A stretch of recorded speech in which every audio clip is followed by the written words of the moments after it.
Prologue. Like most children who survive incest or sexual abuse, I am burdened with varying levels of shame and guilt. Survivors struggle to make sense out of something for which there is no sensible answer. From the instant the abuse occurs, our innocence and trust and faith are scarred. We often spend our lives feeling polluted. The years of silently carrying my experiences in my body and in my mind assaulted and eroded both my spirit and my sense of self. The damage was carved into my being. I have invested much more energy and time to stop this erosion of my sense of self than the energy invested in my original abuse. My perpetrators moved on, unconcerned and unburdened. My childhood was normalcy and dysfunction. School, chores, piano lessons, band, choir, friends, little league, church, and scouting existed in parallel with sexual abuse, physical abuse, my parents' endless fighting, my loneliness, and an utter lack of affection in my life.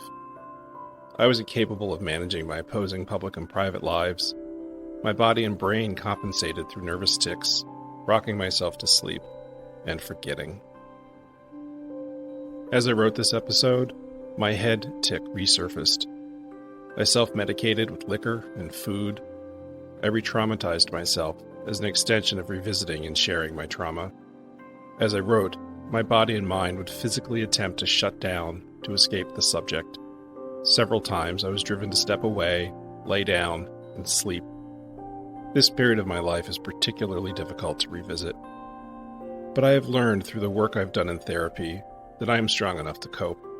I am able to reset because I have invested the time in myself and continue to do the work. I believe it is tremendously important to share my experiences to help others understand or cope with their own journey or the journey of a loved one. My goal is always awareness, understanding, and compassion, never pity. This experience of putting my journey out there to the world has been a gift to myself. Growth is not painless. Many of the things I share, I'm then able to release. I've carried them for so long. It's freeing. This journey backward has revealed areas I need to revisit in therapy, but it has also been fascinating to scrutinize experiences I haven't visited since acquiring the psychological tools I now have. I was able to see more nuance in some, grace in others, and even found some empathy and forgiveness for myself. There are days when my experiences own me, and days when I own them. Healing these deep early wounds is both a process and a journey. It is a warrior's work to revisit and repair one's past. And so, let's begin. Skyborn, Episode 4, His Dark Intentions, by K. G. Lockrams. My exposure to her parents' endless gaslighting challenged my confidence in what I was seeing and experiencing day to day. When constantly exposed to a reality which is subsequently denied, the brain begins to find it difficult to distinguish between the truth and the lie. An incredibly effective tool when deployed by an abuser against their abused. My eroded confidence in what I was experiencing firsthand versus what I was told I was experiencing ate at my sense of self and quite effectively silenced me. The classic, are you going to believe what I tell you or what you see with your own eyes? Although at the time, there was no one to tell, and I lacked both the words and ability to describe what was happening. People didn't, and generally don't, want to believe a parent could sexually abuse their own child. My experiences made it difficult for me to accurately evaluate the motives and behaviors of those around me. I struggled to see people for who they truly were. My go-to position was to assume my instincts were wrong and other people's motives were pure. Or put another way, that others were okay and I was somehow less than. My father rarely engaged with me after my brother outed me regarding having had oral sex with my friend Jim. He preferred such activities be kept away in silent darkness. My mother was unwilling or unable to nurture me from the beginning. Ironic for a woman still jealous of a sister who was so beloved by her parents, she was carried about on a pillow. My siblings and I never formed a familial bond. I was living, devoid of affection, longing for some emotional connection, in a family of people unable to form emotional attachments. In essence, I lost my father. The father who had treats for us in the driveway, left for work one day, then never came home. He was replaced by someone fundamentally different. It took a toll on my sense of permanence regarding the people around me. Our paternal grandmother had also been replaced. Where once was a functioning person, was now an empty shell who only looked like our grandmother. Her disappearance was explainable, and because I experienced some of her erosion directly, I could somewhat comprehend that shift. The change in my father has never made sense to me. Did the drinking change the man, or had the man done something that drove him to drink? The angry father who came home one day would drink to the point of passing out every night. As the afternoons wore on, we'd brace for the initial drama each evening would bring, and take comfort in the knowledge that quiet was coming. Once he'd finally pass out, the house would grow calm and we could uncoil, until the next day, and the next, and the next.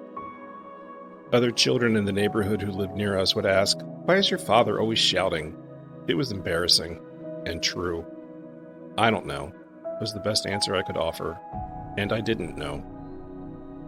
The stress and pressure I endured day after day was suffocating, and because it's what children do, I continued to feel everything was my fault. Every violation of my person, every violation of my trust, my fault. It's the original victim blaming. I wanted the world to be fair. It wasn't. My parents were the gods of my world. They were doing horrible things to me and displeased with me at every turn. Therefore, I must be deficient. It must be my fault. Adopting this position made the world make sense. I longed for comfort and some measure of control. For the first 8 years of my life, the majority of my physical affection came in the form of sex from my father and for a time a friend of his. Love, shame, admiration, guilt, pleasure, trust, and sexual gratification had been welded together. Boys discover their penises can be used to provide intentional pleasure as early as first grade. For me, I didn't discover this so much as have that awareness thrust upon me.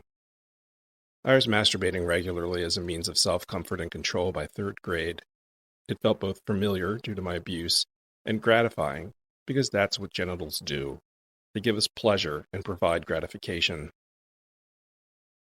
While visiting my maternal grandparents one summer, the sleeping arrangements worked out such that I slept on a cot in their bedroom. Bored one afternoon, I went up to lay down. I began to masturbate. While I was doing so, my mother had silently crept up the staircase, practically jumped into the room, and exclaimed, "What do you think you're doing?" The instant shame. I can't imagine what had prompted her to do this. She didn't have a history of checking in on me. "Nothing," I said, as I threw the sheet over my groin, shamed. "How could you do this to me? What would your grandfather think if he'd caught you?" Again, more shame. Again, all about her. And the implication was clearly that I would have somehow disappointed him by engaging in this activity. Sexual gratification, guilt, shame, welded together. A lifetime later, and I still work to divide them. I used to play the piano. I took lessons from first grade through most of elementary school. Our mother's parents had given her an upright piano early in their marriage. It was the one we used to crowd around while our father would play. My sister and brother excelled at music, and I was okay. I didn't like to practice. The piano was in the basement of our house. Along the staircase, my siblings would push me down. There was an antique, tiger-striped oval picture frame with convex glass on the wall next to the piano, with a picture of an angry-looking couple. They'd stare out at me in disapproval as I'd practice, my mother calling out corrections from the kitchen upstairs. The home office with the dark room was at my back. I was unnerved by that basement for so many reasons. Eventually, my discomfort with the basement won, and I refused to take lessons anymore. I used my trumpet as an excuse, saying I didn't have time to practice both. Since the piano lessons cost money and practicing the trumpet was free, my argument worked. In 5th grade, I was one of a dozen members of my elementary school safety patrol. We'd act as hall and traffic safety monitors. It was a program sponsored by AAA. The job came with a white cotton sling belt and a metal badge. Participating gave me a needed sense of purpose and belonging. I was certified as a home safety inspector by the local fire department at a school assembly. This came with a less impressive plastic badge. It also came with a signed card and a strong encouragement to carry it door to door, present it to neighbors, and offer them a free fire safety inspection, encouraging young children to enter the homes of strangers. One's initial reaction may be, well, they're neighbors. True, but several of these neighbors, it would turn out, were also molesting their children. I was surprised to find that by the end of 5th grade, I was a card-carrying member of the NRA. Without ever having touched or fired a weapon, I was presented with a signed Card of Competency in Firearm Safety and Safe Hunting Practices in a joint program between the NRA, my state's Department of Natural Resources, and our school system. It came with a signed wallet card and an orange and black iron-on patch with a bunny at the center of a target. That was the final in-school program I attended in elementary school. Aside from school and music, scouting was the most stabilizing force in my childhood. I was able to engage with kids from our development outside of school or church. Cub Scouts seemed largely about learning self-control, crafting, developing a civic awareness, and grooming us to embrace gender role stereotypes. For me, it was also a safe space, which met regularly, and I needed that. We made crafts out of ivory snowflakes, various kinds of pasta, coffee cans, and food coloring.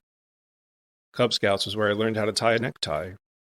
It strikes me that my father, who wore a tie 6 days a week, never taught me how to tie one. Similar to how my grandmother, who I only saw once or twice a year, taught me to play bridge and cards, even though my mother was active in a bridge club. I existed in an affection desert. Just before the holidays during my 5th grade year, our father asked my sister and me to help him pick out a Christmas present for our mother. We spent weeks combing through catalogs to find things she'd enjoy that we believed he would actually be willing to spend the money on. We presented our list to him a few weeks before Christmas. He gave it a blank stare. "What's this? I already bought her a present," he said, and dismissed us. It was the last time as a child I ever believed his intentions were sincere. I was 10. Later that winter, he spent a number of weeks in South Korea for work. His absence brought a calm to the house I'd never known. Our mother seemed relaxed, and the house wasn't in a constant state of chaos and reaction. My sister spent time out of her room socializing with our mother and me, and we'd watch TV after dinner. Our brother was busy in his room working on his side hustle, soaking oregano in formaldehyde and selling it as pot. Our father would call every so often, and once told our mother he was bringing us gifts, which seemed out of character. It had been so long. When he arrived home, he didn't have much with him and explained the gifts were coming. He'd either shipped them or there was a delay with the airlines, I don't remember. But given the Christmas gift ruse and the day he tricked us into cleaning the basement of the attic with a promise of money that never materialized, I no longer put much faith in his stories. His lessons not to trust him were sinking in. He did have a few things he had brought with him on the plane: small flags of South Korea, banknotes and coins, clothing, a carved jade necklace for our mother. Hoping to discover something extra, I snuck into their room and rummaged through his luggage before he unpacked. I found 2 more surprises: a half-used tube of Doc Johnson's Joy Jelly personal lubricant, and a box of condoms with very few left. And so, at 10, I realized my father was having sex outside his marriage. I chose not to tell my mother. I didn't want to hurt her, and I didn't want to be punished for snooping or beaten for revealing such a dark secret. I couldn't trust telling either of my siblings.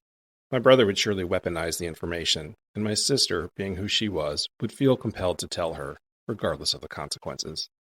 I chose to carry the secret in silence. There was an incident between my sister and father around this time. He entered her room, and they had a physical fight. It was the first time this had ever happened that I was aware of. She was deeply upset. Our bedroom closet shared a common wall, and soon after their fight, I took a handheld drywall saw and cut an access port between them, in case either of us ever needed an escape. When her parents found out, they didn't punish me. They didn't even ask me why. It took my sister another 30 years to tell me the whole story. "Dad attacked me once when I was a teenager," she said. "I remember the fight you had in your bedroom." It was more than that. She paused and looked away. I think she was considering if she wanted to say the words. "He came into my room, shoved me against the wall." She took a breath. "He fondled me and grabbed my breasts." "What did you do?" I went to Mom, crying, and told her what happened. She paused. Mom said, "Now you know how I feel." Our mother offered her only daughter no comfort, no outrage. In classic form, she made our trauma about her and her trauma. This story helped me better understand why my sister spent so much time alone in her room or completely out of the house after that day. It also explained why her parents hadn't yelled at me for making that hole between our closets. It was that spring I looked up the word homosexual. I didn't know what to make of my reaction to the word. It resonated with me, but the messaging from my family and society at large made it clear that being homosexual was wrong. Homosexuals were not even human. They were things to be ridiculed and bullied and beaten to death in the peaceful manner of the teachings of Christ. At the time, my exposure to homosexuals was limited to Jeff at the airfield, and my father did not hide his disdain for him. He also implied that because Jeff was homosexual, he was by default also a pedophile, a common societal message toward homosexuals. Also that spring, I walked home with a girl from my class who lived a few doors away from me. Out of nowhere, she said, "I'll show you mine if you show me yours." "Okay," I said. I was as curious as she was. The whole thing occurred inside a neighbor's waste bin enclosure. It was a very pragmatic, asked and answered, and we continued on to our respective homes, unimpressed.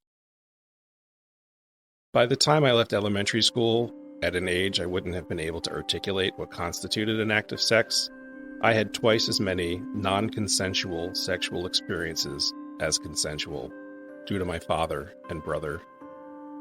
Also, by the time I left elementary school, my dissociative amnesia about my father's sexual abuse was firmly in place. The dis-ease was always in my body, but my mind blocked out the memories. I always had access to the memories of my brother pimping me out, the who, what, and where of it, but my mind scrambled the timeline to make me older. My generalized dissociative disorder allowed me to cope with the overwhelming and ever-present stressors I could neither prevent nor control.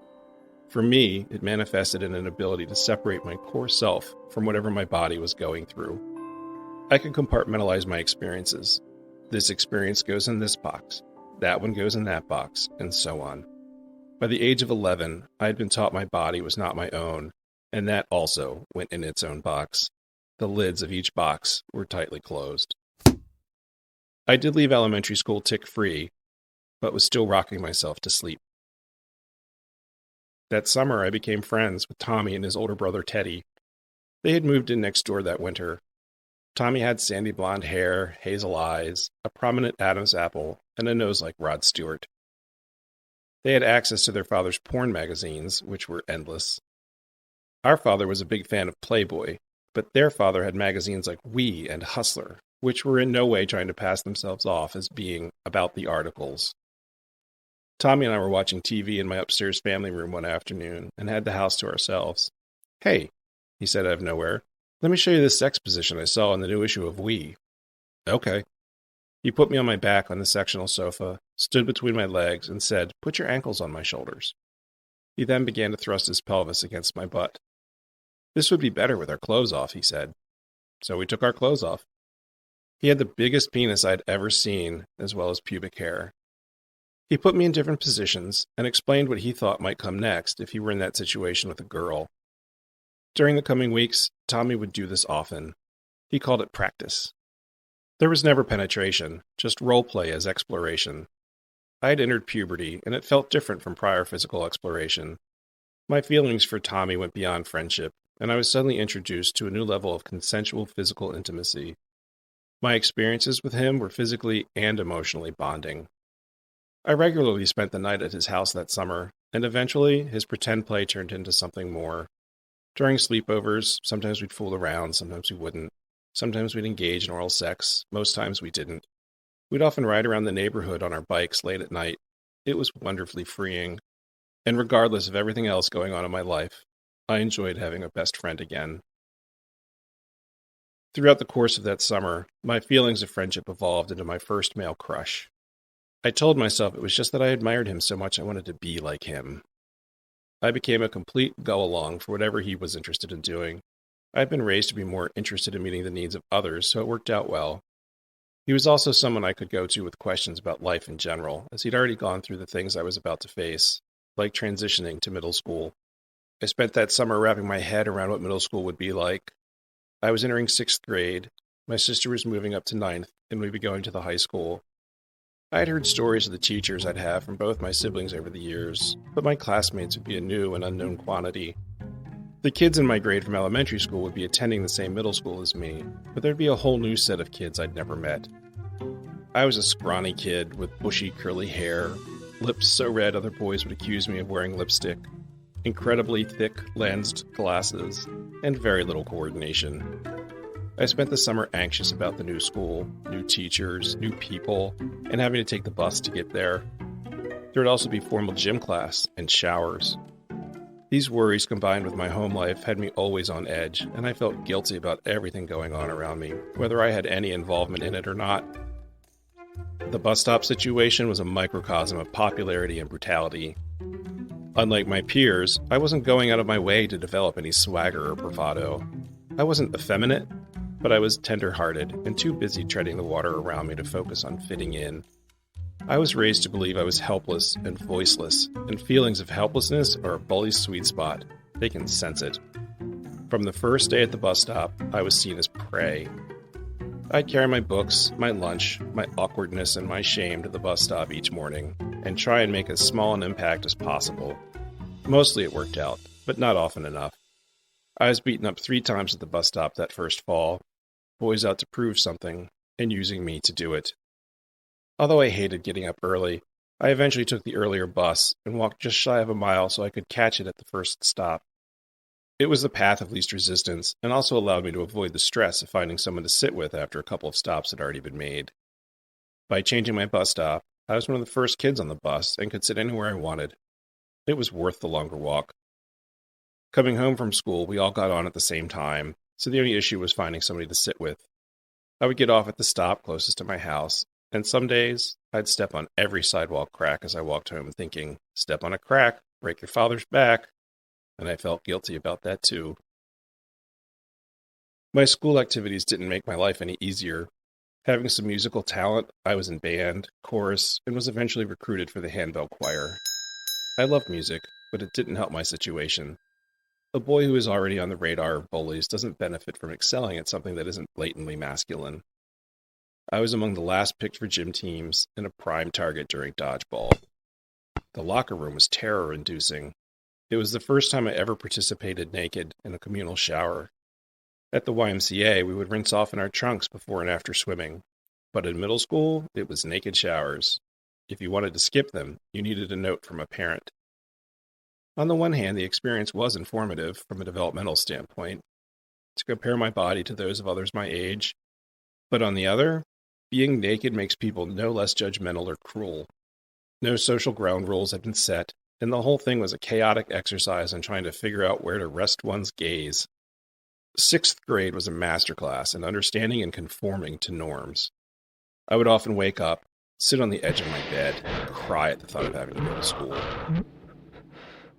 For being a run-down blue-collar town with an active Klan, we had a surprisingly progressive public school system with rich music and science programs.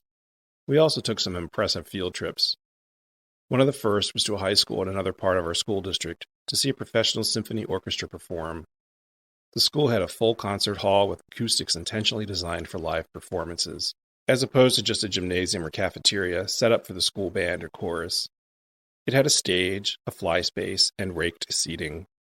I'd never been to a concert hall before, and from the moment we entered, I knew something wonderful was about to happen. I was seated just off-center from the stage, but at the exact same height as the stage. The orchestra had taken their seats and were tuning their instruments. There were instruments I recognized by their sound, but had never actually seen in person, and rows of strings. The only strings I'd heard live were guitars and my father's string bass. The conductor came out. There was a smattering of applause. The lights dimmed. The audience grew silent. The conductor raised his baton, the orchestra their instruments, and with a flick, the room was filled with the buzzing sound of dozens of violins playing the Flight of the Bumblebee. I was enthralled. The sound from the string section made my chest and glasses vibrate and my ears tickle. I leaned forward on the edge of my seat, eyes wide, with goosebumps crawling all over my skin. Even my brain felt as if it were tingling. I had never been in such an immersive sensory experience. It was like living inside the music. It was magical. When I got home that day, I couldn't wait to tell my mother all about it. I walked in the door, and before I could open my mouth, she was at me. "What's this?" And she presented me with a bottle of Breck's hair shampoo filled with the yellow liquid. What it was a bottle I kept under my bed so that if I had to pee at night, I wouldn't have to leave my room and go into the bathroom where our father would put us in the middle of the night with paper and crayons. Excited about the field trip, I'd forgotten to rinse it out that morning. Before I could say anything, she continued, "I know it's urine, but what I don't know is why it's under your bed."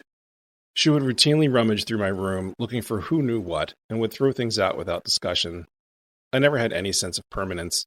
I could leave for school one day and come home to discover something I'd been collecting for years was just gone, with no discussion or explanation. At this point in my life, I didn't have access to the memories of my father's incest or how he'd put me in the bathroom late at night, but my body carried a sense of dread about being in there at night. Using that bottle was the arrangement my subconscious mind had worked out with my conscious mind to deal with it, but at the same time, I couldn't explain it. "I don't ever want to find something like this again," she said. The summer between 6th and 7th grade brought several changes. The first was that I started a paper route. The papers would be delivered at my home in bundles. I'd fold each one, load my canvas sling sack, and deliver them on my bicycle. I learned about collections and more details about the lives of my neighbors than I ever wanted to know. It was eye-opening to see how many of the meanest kids at school would be completely different at home when their parents put them in the position of having to tell me they couldn't afford to pay their bill that month. It forced a level of intimacy upon us, but didn't change any dynamics between us in public. I never shared their hardships with anyone. I had learned to keep so many of my own secrets, but were a few more from others. My paper route taught me that money was freedom. I was making what seemed like a fortune each month. I wasn't much of a saver, but I tried to be a good friend. I was always taking friends for Slurpees or ice cream or to play the video game at the local convenience store. I bought a raft and my friends and I used the hell out of it in the creek that ran along the town parks. I bought myself a nicer bike. I could buy records or anything else when I wanted to, and no longer had to deal with the guilt or drama of getting an allowance from my parents. Another change was our father took up ice skating, and an affair. I was drawn into his affair as cover, and he'd take me to the ice rink for lessons while he and the woman he was seeing spent time together. They did skate together, even competed, but it was clear they were having an affair. He was tender with her in a way he wasn't with our mother. Although our mother never directly called him out for his behavior in front of us, her comments made it clear she was well aware of the affair. I was conflicted about the time I was spending with my father. As horrible as he was, I was still young enough to want his love, attention, praise, and affection. He once bought me a cup of hot chocolate at the ice rink. 40 years later, and I remember that as a moment of receiving affection from my father. There were so few of those moments that a hot chocolate shines brightly in my memory. It was disturbing to be with him, but I took what I could from the opportunity and enjoyed the ice skating lessons. Gliding on the ice was like flying. A computer arrived at our home in the form of a Radio Shack Model 1 Level 2 TRS-80. It was cutting edge at the time with its 16K cassette-driven memory system. Our father, who worked with computers for the government, turned the unfinished room at the top of the stairs to the second floor into the computer room, which was to say, he put in a table, a chair, and set up the machine. Most other kids didn't understand the significance of having a home computer. I was suddenly popular with a small subset of kids I'd never hung around with, the geeks. One friend in particular who lived in the development adjacent to ours understood its significance. We'd gone to elementary school together, but it wasn't until the arrival of the computer that we had much to talk about. I was juggling so much personally, I didn't devote much of my energy to learning. He, on the other hand, was intellectually voracious. He had an Atari gaming system, and we'd alternate between our houses most weekends for over a year. We had a number of games for our new computer. One simulated conversation and was called Eliza.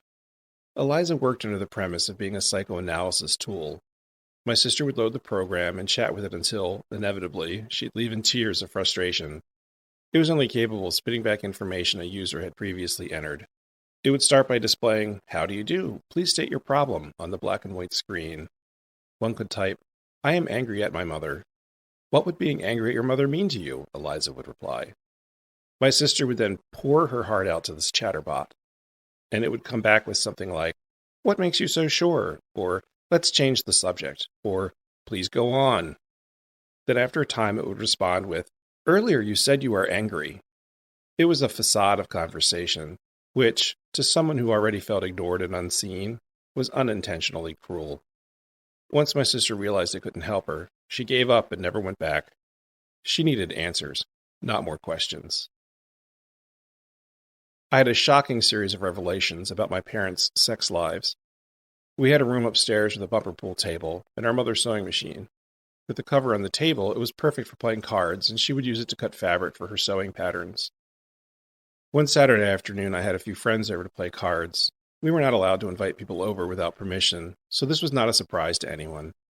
After a time, I needed to ask if we could have soda and snacks, so I went down the hall to my parents' bedroom, not knowing they were in there together. I opened the door to find my father lying on his back, his shorts down around his ankles, and my mother's face buried between his thighs. I immediately closed the door. I was shocked. Given all the fighting in his affair, it never occurred to me they were still being sexual. They also knew I had friends over, and we were only 20 feet away. I went back to the game room. "I think I just saw my parents having sex," I said. There was awkward laughter just as my mother entered the room, disheveled. "What's so funny?" I don't recall my cover story, but she seemed satisfied enough and moved on. She never discussed it with me.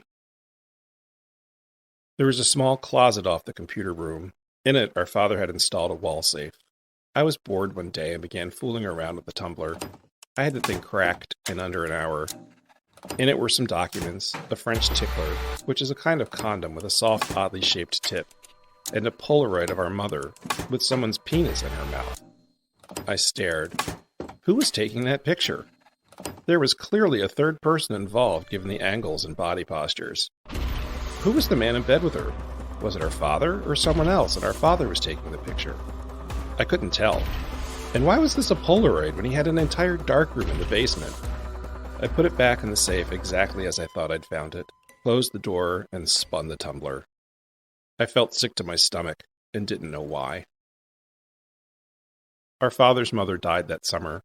They called him to tell him the time was coming. We gathered as a family and went to what passed as the nursing home he had put her in.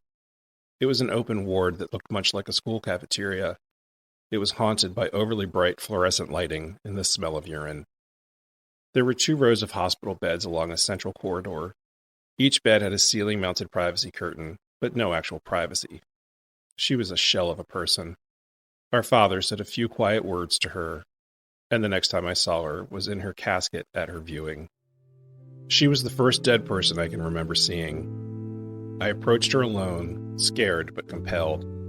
I looked inside and took her in. Part of me expected her eyes to flutter open. I stared at her chest to see if she was breathing. I reached out and touched her hand, and was surprised that she was room temperature. I shed no tears for her. Other than the time she thought I was a pig in her bed, my only other memories of her were accidentally setting her hair on fire, and how when she lived with us, she would often mistake the magazine rack near the bathroom door for the toilet. Tommy and Teddy's parents decided to divorce. They were the first kids I knew whose parents were divorcing. Their father was a photographer, and although their mother had recently had a baby girl, she got her real estate license to ensure an income. The 3 of us, Teddy, Tommy, and me, were hanging out at their house. Teddy often had to watch their little sister. As he was cleaning her up during a diaper change, he said, "Hey, look at this." We gathered around the crib. "Watch," Teddy said, and rubbed his forefinger over his infant sister's labia. She smiled. Teddy laughed. "Do it again," Tommy said. And again she smiled. "Stop it," I said quietly. "What?" Teddy asked, annoyed that I had interrupted his fun.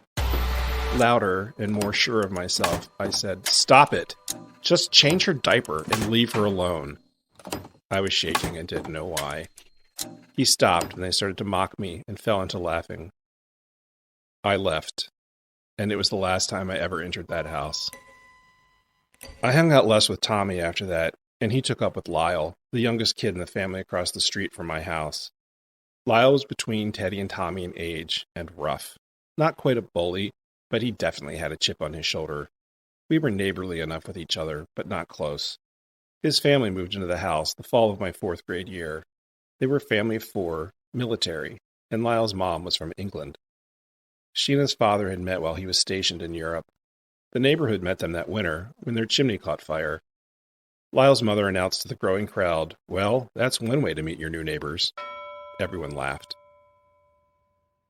Just before I started 7th grade, Lyle and Tommy were outside my house. Tommy's house was on the market, and despite everything, the three of us would hang out sometimes. I came out with my camera to take a picture of them. Just before I took it, they both cocked their hips out to the side, raised one arm, bent at the elbow, and cocked their hands down sharply and said, "Fag," like someone would say, "Cheese." I took the picture and just stood there, not sure of what to do. Lyle said, "What's the matter? You mean you don't know what a fag is?" And they burst out laughing as if at some inside joke, which I assumed was at my expense. I doubted my standing up for Tommy's little sister went over well, and I had no idea what he may or may not have told Lyle about our history, or how he would have spun it. Eventually I learned that Lyle had cornered Tommy and accused him of being a fag. Tommy deflected and said he wasn't, but he thought I was. Classic move. After that picture, I stopped hanging around with either of them. Tommy's family moved not long after. Anytime Lyle was in my presence and thought no one was looking, he'd look at me, hold up his arm, and make the limp wrist gesture. Although fag was thrown around for all sorts of reasons, as we got older, it was more specifically used to accuse someone of being homosexual. I knew if I was a fag, I was going to be a target in the neighborhood, at the bus stop, at school, and at home. I began to consciously hide any signs that could make someone think I was a fag. My 12-year-old self began the effort by hanging the biggest poster of Farrah Fawcett I could find on the wall above my headboard. Although I loved to do crafts and was good at it, I stopped. No more crocheting, latch hooking, or baking for me. I started paying more attention to who I hung out with, how I dressed, how I spoke, and my facial expressions. I had a resting happy face, and I worked to eliminate my smile. I became more conscious of my body language, my eye contact, and where I was looking if I was daydreaming. I did everything I could to straighten up. I didn't know what I was, but I knew I didn't want to be a fag and a target. In 7th grade, I still had band, chorus, and scouts. I had a full period of art, which I used to channel my crafting into something more acceptable. I was pretty good at it, it turned out. Many of my friends had broken off into couples, but I had no interest. For show, I did start going to any school dance that came along. I would just stand along the cafeteria wall, but by God, I was there. I was going to more dances than my siblings had. At one point, I was bullied into asking out a classmate. Eden was in my grade and tough as nails. She had blue Bic pen tattoos all over the backs of her fingers. There was a fad called chicken scratching. You'd take your fingernail and slowly scrape the skin off the back of each hand in a single strip about 1 inch long. The goal was to dig so deeply, you'd leave a scar. Eden was all in. She was full of rage, and no one got in her way. She had become the protector of the most marginalized girl at school, Georgette. Georgette was nice enough, but not the most attractive girl, and had been ostracized by the herd. Many kids made fun of her, but Eden took her under her wing. That fall, Eden demanded that I ask Georgette out, or she'd break my face. I didn't want to hurt Georgette any more than I wanted to go out with her. I also knew Eden was not kidding.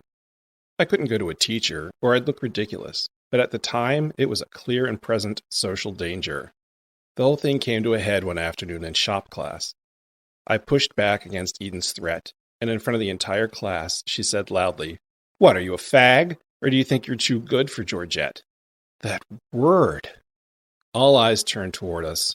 I didn't know what to do. It wouldn't be honest. I wasn't interested in Georgette, but I had no doubt Eden could take me. Fine.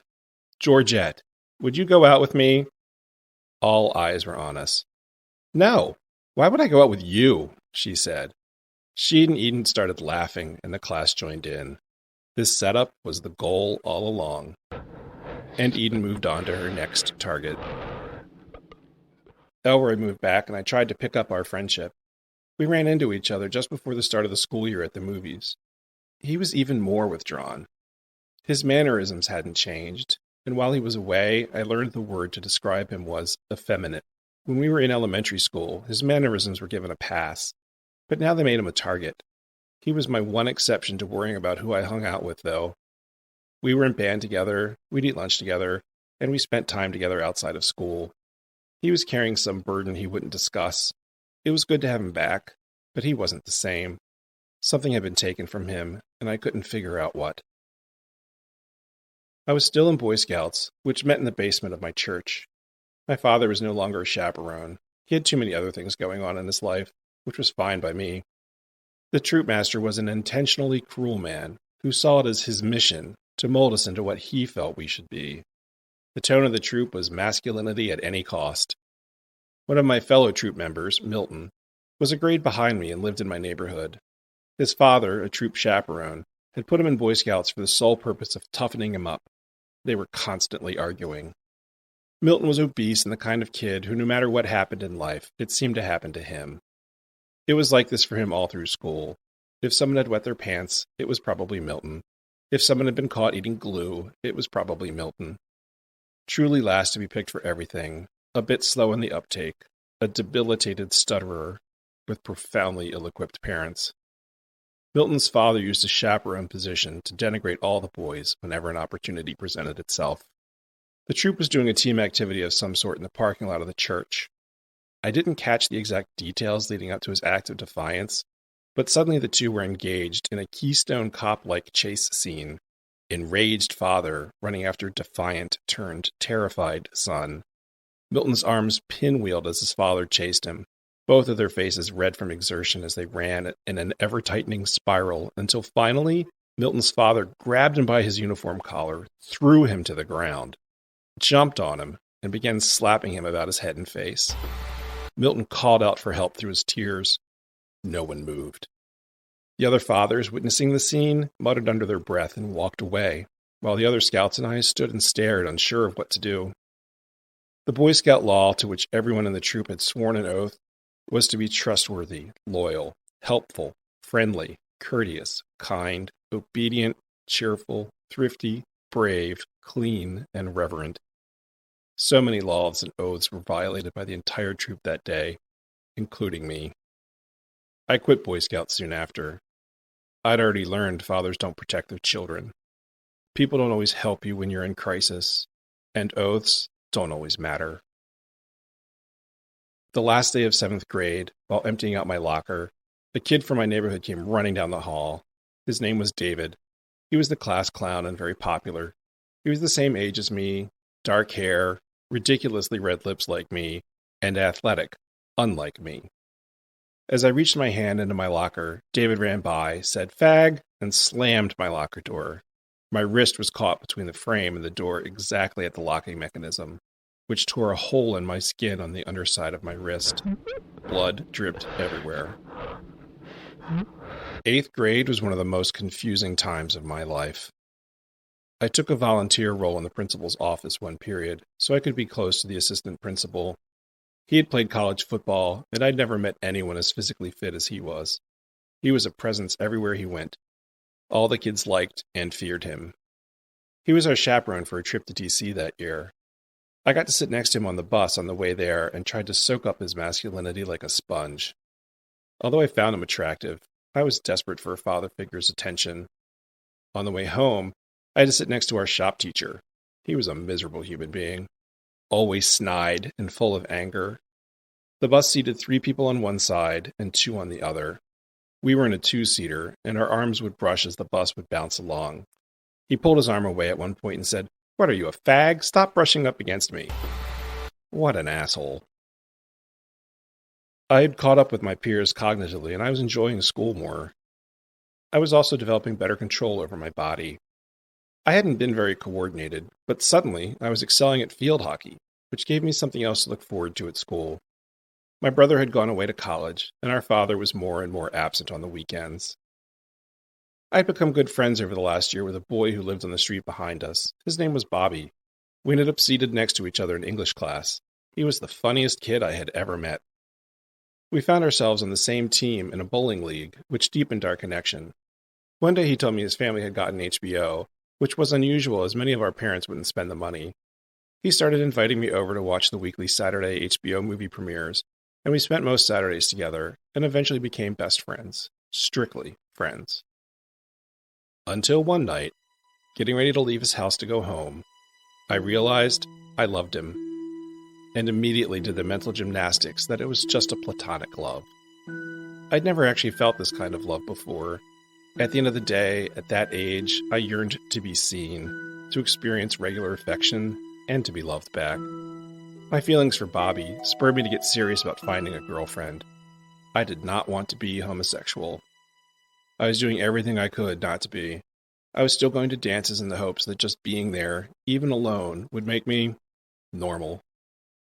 We had a fall dance, and I decided to ask Laura. Laura and I were in many classes over the last couple of years. She was smart and kind, and one day at school I passed her a note asking if she'd like to go to the dance. That's how it was done. Later that day, I got a note back that read yes. I was terrified. After that dance, we would eat lunch together and talk on the phone in the evening, and we ended up going steady. The first time we kissed, I felt nothing. And given the lack of tenderness I saw between my parents, part of me assumed that was what I was supposed to feel. Nothing. By 8th grade, I was spending more time at the town's public library. They offered summer camps, which I had attended a couple of times over the years. By this time, we had to do actual research for papers and needed the resources of the library. The building was built in the mid-19th century and was rumored to be haunted. I loved the space. The smell of the books, the creaky floors, the peacefulness of it all. The library became one of my favorite places to spend time. One cold February, I was waiting out front for my mother to pick me up. The library had just closed, it was dark, and my mother was nowhere to be seen. 5, 10, 15, 20 minutes went by, and finally I saw the headlights of our family station wagon. As I opened the car door, I said, "It's about time." She had clearly been crying. I assumed she and my father had had a fight. My mother called, "Daddy died," and she burst into fresh tears. We cried in silence all the way home. I loved my grandfather, but I was crying because at that age, if my mother cried, I cried. It was like programming. We flew out to be with our grandmother, who was devastated but stoic. She held a bottomless Manhattan in one hand and a lit cigarette in the other. The viewing was initially just family. We were waiting for the room to open to the public. I kept looking around, but I couldn't find the casket. Just a ton of flowers at the front of the room. I assumed they'd bring him in at any minute. My mom was standing with her sister. Both were crying. I went over to my mom and gave her a hug. "Stop hanging on me," she barked and shoved me backwards. Then went back to crying and talking to my aunt. She said this loudly enough that heads turned in our direction. I was again shamed and publicly rejected by my mother. And of course, I felt I'd done something wrong, and had somehow embarrassed my grandmother at her husband's funeral. I asked my sister where the casket was. "There isn't one. He was cremated. See that urn?" She pointed to the flowers. "Those are his ashes." I had no idea what to make of that. I'd heard of cremation, but hadn't given it much thought.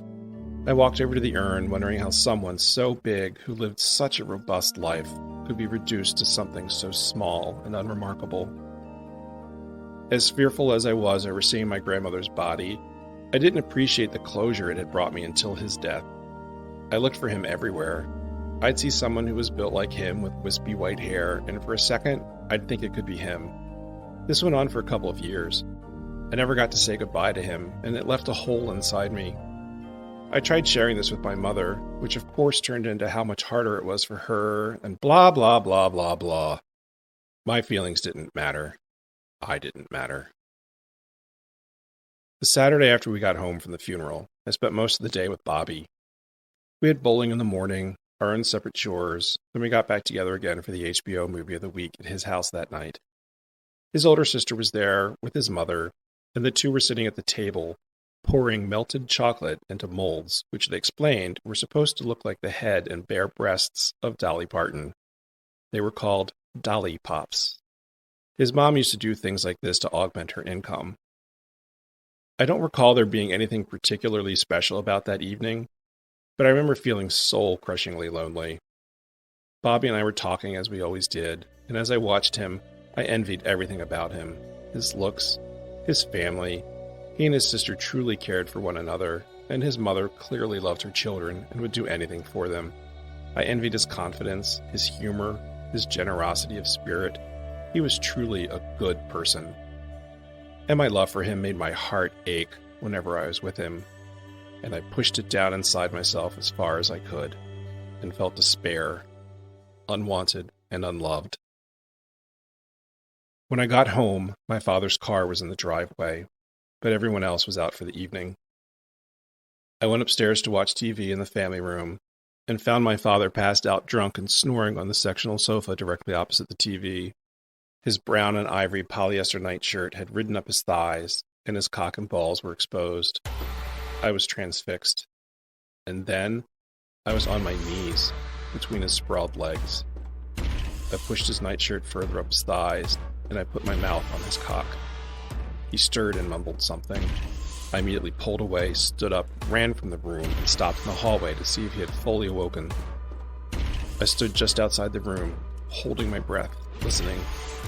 He began to snore. I let out a jagged breath and began to shake uncontrollably. I went down to my room and closed and locked my door. Hot tears stung my eyes. What did I just do? Why in the world did I do that? I was disgusted with myself and sad, and felt profoundly alone and unloved and unlovable. It was true. I was a faggot. The exact same thing happened the next weekend, and again, I was full of confusion and self-loathing. What was I doing? And more confusing still, why was I doing it? I couldn't understand why I would do that to my own father, a man I loathed and feared. I started thinking about ways to kill myself. Almost a month to the day after my grandfather's death, I turned 14. I wanted to have a mixed party of both boys and girls. Many of my friends had girlfriends, and now that I did too, they were looking at me differently, in a more inclusive way, which led them to sharing the various things they were doing with their girlfriends. Some of it, I'm sure, was absolute horseshit, but a number of them had shared that they'd been exploring oral sex with their girlfriends. My gauge for the age appropriateness of oral sex was skewed given my own experiences, but I had firsthand evidence that kids my age knew what oral sex was. I was inclined to believe a couple of my friends. I was able to have the party in the basement of the house. A few years earlier, our father had built a bar in the basement and added a gas fireplace. I invited 6 of my friends, their girlfriends, and Laura. The party was on a Saturday afternoon and was unremarkable. One of my friends asked about the door at the end of the basement opposite the stairs. "What's that?" "Oh, that's my parents' office," I said. "Can we see it?" "I guess. It's locked. Let me go around." There's another entrance to the office from the unfinished side of the basement.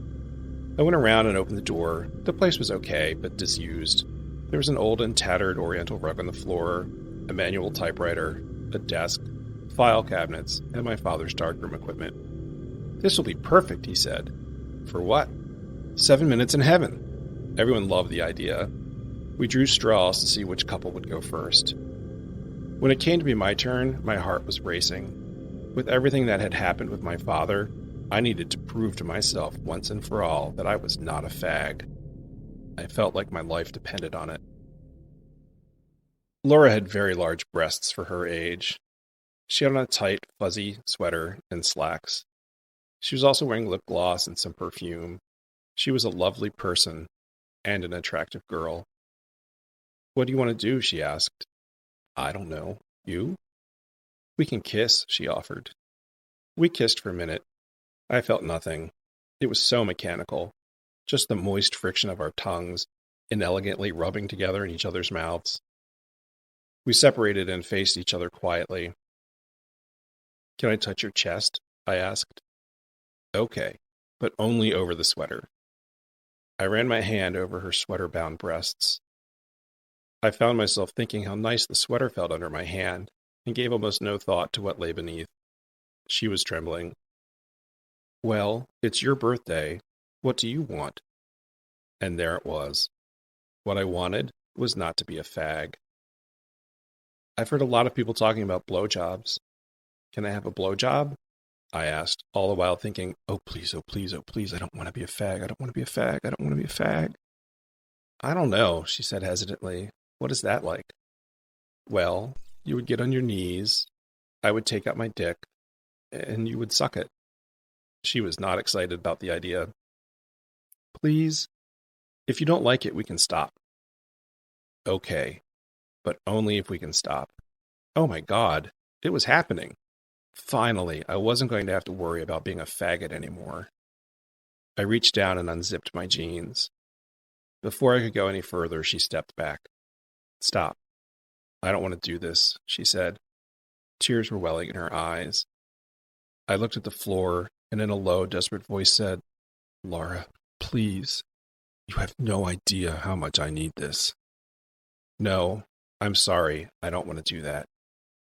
We locked eyes. Tears were now flowing down her face. I let out a long breath and zipped up my pants. You guys are awfully quiet in there. This was met with lots of laughter and catcalls.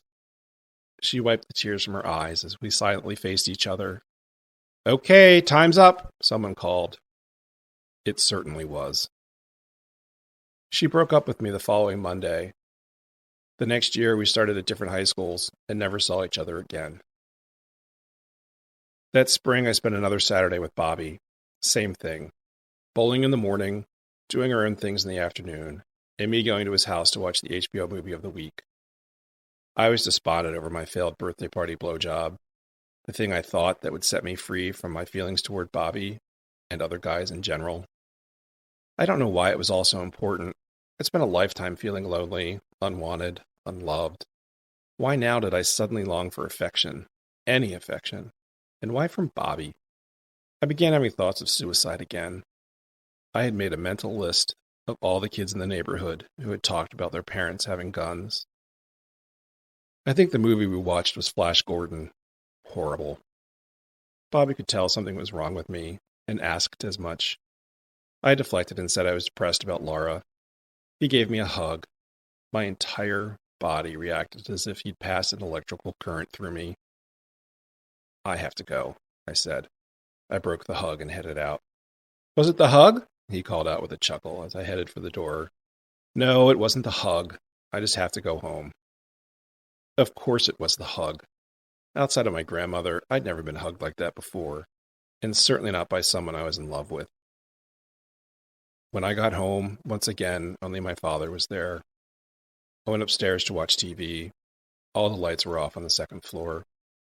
I turned on the hall light and saw my parents' bedroom door was open, but the room beyond was dark. I started to shake. I slowly walked down the hall, as if compelled, and stood in the doorway. What do you want? My father asked. What would you say if I asked if I could give you a blowjob? I asked in a calm voice. I'd say no. There was no surprise. There was no concern. There was nothing. No follow-up whatsoever. Feeling again confused and disgusted with myself for asking my father such a thing, I turned and went downstairs to my room.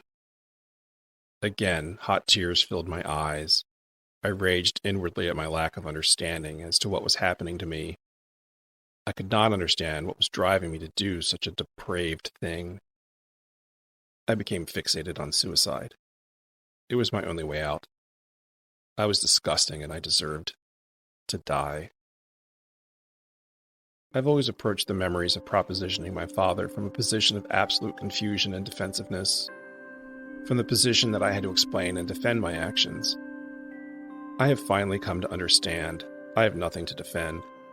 My father's affection toward me came almost exclusively in the form of sex. I was starved for his affection. A cup of hot chocolate and an ice rink was the most kindness my father had shown me in almost a decade. And although at the time, I didn't have conscious access to the memories of his sexual abuse, pleasing him sexually was what he had groomed me to do. I existed to meet his sexual needs. Not having the memories at the time I put his dick in my mouth or offered him a blowjob made me loathe myself. The nature of his abuse made me carry the guilt and the shame for him, my abuser. But the reality is, those moments with him in 8th grade were absolutely inevitable. It was the manifestation of his years of grooming. The next Saturday morning, I was watching TV in the basement with my sister. Our mother called me upstairs to the kitchen. Your father told me what you asked him. Are you a faggot? Because if you are, we need to get you fixed. No, I said. Our mother had once worked in a VA hospital psych ward as a nurse. She would acknowledge that she had done so, but would never elaborate. And for someone who sought sympathy at every turn, I used to wonder what she had seen that was so horrifying even she couldn't talk about it to use it to her advantage. This knowledge made me innately terrified as to what getting me fixed could look like. Her question was more accusation and threat than anything else, and reminded me of the night my brother threw me under the bus for fooling around with my friend Jim. Neither event led to a single question as to the set of circumstances that led to the moment. Just like that evening about Jim all those years ago, this topic was also dropped and never discussed again. The following week at school, I made an appointment to see Mrs. Griffiths, one of the middle school's 2 guidance counselors. I was sleeping less, the pressure was mounting at home, and I was having thoughts of suicide. I needed help, and I didn't know where else to turn. The guidance office was across the hall from the main office where the principal, vice principal, and secretary sat. There was a waiting area and 2 counseling offices which sat behind insulated metal doors which had small windows formed around sheets of chicken wire. Those doors did little to instill a sense of comfort in the hearts of the people who passed through. Mrs. Griffith's office had 2 posters, one that read, "God doesn't make trash," and the obligatory kitten wedged in the crook of a tree telling the reader to hang in there, kitty. "So, Kit, why are you here today?" she began. "I don't like it when the other kids call me fag." She leaned back in her chair, lit a cigarette, inhaled deeply, and forcefully blew the smoke toward the open window of her office. "Well, you're not, are you?" She leaned forward, rested her arms on the edge of her desk, and gave me a penetrating stare. She wasn't so much asking as making a very strong suggestion that I not be. And once again in my life, I had not seen that coming. I looked to the kitten in the tree and thought, hang in there, Kit. No, of course not. I just don't like it. I averted my eyes. I couldn't simultaneously look someone in the face and lie. I hated lying. I was so sick of lying. Because if you are, that's a conversation better had with your parents and the principal. Long pause. Another penetrating stare. The smoke from her cigarette was curling around her head like a snake and being lazily pulled toward the open window. She went on to say that kids say all sorts of things, and sent me back to class. Not long after my visit with the counselor, Milton must have had almost the exact same conversation, only his must have ended with a more honest declaration of his truth. One day he was summoned to the guidance counselor's office via the school's loudspeaker. About 20 minutes had gone by when I heard Milton sobbing and screaming for help as his father dragged him along the ground from the main exit of the school and into the front parking lot. Anyone in a classroom at the front of the building could hear his cries for help through the open school windows. There was a mix of vicious and nervous laughter in my classroom. I could hear enough of his screaming to put together the gist of what had happened. I was terrified. My heart went out to him. We had similar experiences growing up, and I am thankful to whatever it was that allowed me to process my remarkably parallel home life in a different way. The intersection of Milton and my common experiences will be with me forever. At the time, he was the measure against which I was able to feel somewhat fortunate about my own circumstances.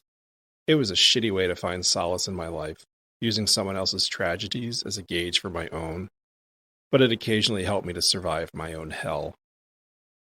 Milton's disclosure that he was gay went through the school like wildfire, and he was branded an outcast for the rest of his time in school. Between my mother in our kitchen and Milton's experience in school, I kept my concerns about my sexual orientation to myself from that point forward. I went as far into the closet as possible. Milton went on to commit suicide. Epilogue. After the rise of the Me Too movement, I thought a lot about Laura and my 14th birthday party and decided to reach out to her on social media. I had no idea how my contact would be received, and I knew once I put something on any platform, I would have no control over what would happen to it. Here's our exchange. Dear Laura, I realize this message is coming out of left field, and this will not be an easy read, but I owe you an apology for my 14th birthday party 38 years ago. My whole life, I have done my best to never intentionally hurt someone, and when I look back on my life, you are the only person who comes to mind that I've ever truly hurt, and for that I am deeply sorry. You are the only person I have ever made cry, and worse than that, I put you in an ugly situation, and I hadn't the right. I began thinking of that party during Trump's election, and how part of the media moved to dismiss the whole grab 'em by the pussy comment as boys will be boys. Although I literally was a boy at the time, my behavior sickens me to think about to this day. You may have never given that party another thought, or perhaps you did and have made your peace with it, and I could be re-traumatizing you. If so, I truly apologize for that too. It's a delicate thing, attempting to put right the past without disturbing the present. I have completely distanced myself from our hometown and most everyone in or from it. When I get a Facebook request from someone from our childhood years, I either ignore it outright or accept it and immediately unfriend the person. It's too painful. Several years ago, you sent me a friend request on Facebook. I accepted it, and then, as I recall, unfriended you. I doubt that in 8th grade I shared much with you about my home life. Not that it excuses anything, but I'm hoping to provide context. I was sexually abused at the hands of my father from infancy. When I grew too old for him by elementary school, my older brother took over the abuse. By middle school, I realized, making things even more confusing, that I was gay, and I desperately wanted not to be. At my 14th birthday party, which was held in the basement of my parents' house, the other people who were there with their boyfriends or girlfriends were taking turns going into my parents' office and having their private time to do whatever it is they did. At the time, my male friends were talking about their girlfriends having performed various sexual acts with them. It's difficult to imagine in 8th grade we were doing much of anything. But I also think we clean up our sexual curiosity as we age and have children, so we don't have to imagine what our kids are getting up to. Anyway, my male friends were talking endlessly about oral sex. I remember going into the office and asking, practically begging you to give me head. You began to cry and pleaded with me to stop, which I did. I remember upsetting you deeply, and I remember that nothing ever happened physically. Yet here I am at 51, having spent the last 30 years off and on in psychotherapy, trying to pick apart and understand what happened to me at the hands of my father and brother. I'm sure I took something from you, and I hadn't the right. Perhaps I took some sense of innocence or security, or both. That same year, Milton came out to the school guidance counselor, who called his parents in for a conference. I remember them dragging him sobbing out of her office and out of school. That same year, my mother approached me and asked, "Are you a faggot? Because if you are, we can get you fixed." As I said, I desperately didn't want to be gay. My father beat us all enough as it was, and after seeing what happened to Milton, I was terrified. But I am sorry, Laura. I am sorry I violated your boundaries. I am sorry I didn't have better sense or the coping mechanism to deal with my own shit without hurting you.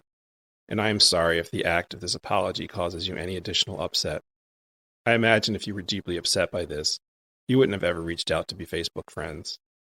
I'm not looking for any absolution, but nonetheless, in the wake of the Me Too movement, I feel I owed you an explanation and an apology.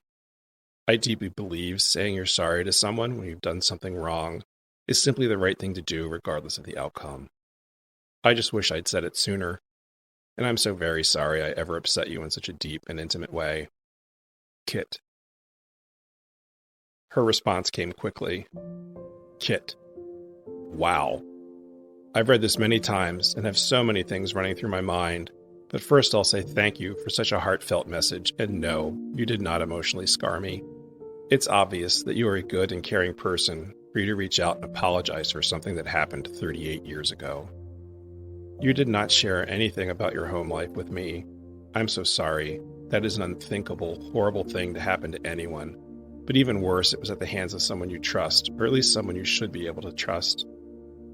My first husband was sexually abused as a child by a family member, so I have seen, from the outside looking in, the impact that it can have on your life.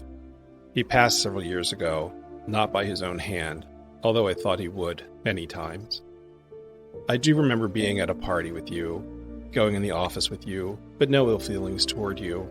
Trust me, you are not the only guy in my life that would test their boundaries. Maybe you were the first. To be honest, I'd forgotten about that part. I feel good that I stood my ground. In my life, I've been too much of a people pleaser and let people take advantage of my care and compassion, not sexually, but at work, home, family, etc. At 14 years old, the other guys were likely lying about what they were getting. Trust me, none of my 14-year-old girlfriends were talking about giving her boyfriend oral sex or even that he was asking for it. I don't remember Milton, or that he came out in middle school. His parents were also abusive for not loving their child for who he was. I know that things were different back then, and I guess it was taboo to be gay, but I'm glad you have found yourself and have been able to distance yourself from those that hurt you. Family is not always blood. Family are those that are there for you and support you when you need them. Thank you for digging deep into such an emotional place to reach out and apologize to me. You were long ago forgiven. I'm sorry for what you went through and what it has left you to deal with in your life. However, I know that you are a very strong, caring person to be able to write the message that you wrote. I sincerely hope that you can look at yourself as the survivor that you are and be proud of yourself. Many blessings. Laura.